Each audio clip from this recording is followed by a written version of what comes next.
गुलियन berry syndrome या आजारामुळे पुण्यात राहणाऱ्या सोलापूरच्या एका तरुणाला जीव गमवावा लागला आहे। पुण्यातील धायरी येथील डीएसके विश्व या ठिकाणी तो तरुण राहत होता। त्या तरुणाला काही दिवसांपूर्वी गुलियन बेरी सिंड्रोम या आजाराची लागण झाली होती। त्यानंतर तो सोलापूरच्या एका खासगी रुग्णालयात उपचार घेत होता व या आजारातून सावरला होता। मात्र श्वसनाचा त्रास झाल्याने प्रकृती खालावल्यामुळे त्याला पुन्हा पुण्यात दाखल करण्यात आलं होतं। उपचारादरम्यान त्याचा मृत्यू झाला आहे। दर्शको, राजनीती न्यूज चॅनलमध्ये आपल्या सगळ्यांचं स्वागत आहे।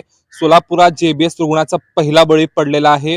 पुण्याहून सोलापूरला आलेल्या 40 वर्षीय तरुणाचा जे आहे जेबीएस रुग्णामुळे मृत्यू झाल्याची प्राथमिक माहिती मिळत आहे। 18 तारखेला त्याला सोलापुरातील एका खासगी रुग्णालयात दाखल करण्यात आले होते। त्यानंतर त्याला प्रथम श्वास घेण्यास आणि सर्दी खोकल्याचा त्रास असल्याने दवाखान्यात ऍडमिट करण्यात आले होते। पुन्हा त्याला दवाखान्यातून डिस्चार्ज देण्यात आले होते, परंतु त्याची काल प्रकृती गंभीर झाल्यामुळे त्याचा काल मृत्यू झालेला आहे। दरम्यान मिळत असलेल्या माहितीनुसार जे ते रुग्ण आहे त्याला जेबीएस ची लागण झाल्याची प्राथमिक माहिती मिळत आहे। दरम्यान मिळत असलेल्या माहितीनुसार जे संबंधित जे संशयित रुग्ण आहे ते हत्तूर येथील असल्याची माहिती मिळत आहे।